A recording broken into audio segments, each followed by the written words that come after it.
Iti Cordillera, Nasurok sa ngaribo nga umili, iti Ifugao, agnumar iti proyekto para iti nadalus sa suplay ti danum. 54 million pesos, pondo iti nasao proyekto. Kabayatan na sa 15 weavers, iti apayaw, nagsana iti moderno a panagabel. Ada report ni Anjel Kim Pengosro.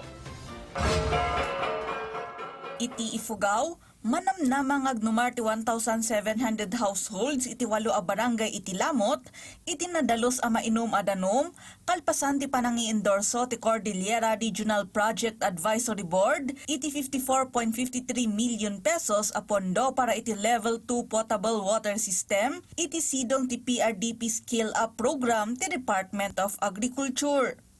Agtaod iti 7 nga ubog ti danum kantalo a bacteriologically tested deep wells.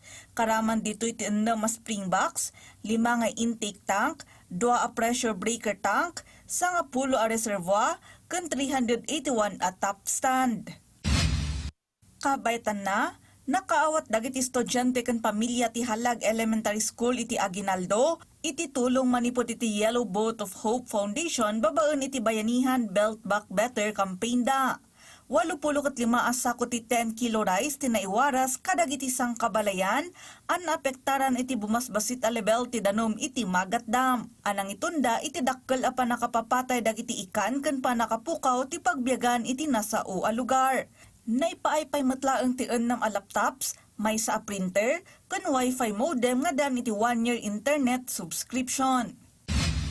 Iti apayaw, sa 15 a weavers manipod iti munisipyo ti Luna tinagsana iti panagabel tapno mapasaya at pay ti kalidad ti locally made textiles kan mapalawa ti saklaw dagiti produkto manipod iti panagabel. Nasanay dagiti masuknan iti kabarwanan a teknik kan panagaramat iti dadduma at tela iti panagabel ama itunos iti merkado ken iti agdama a panawen. Anjel Kim Pengosro para iti Pagilian.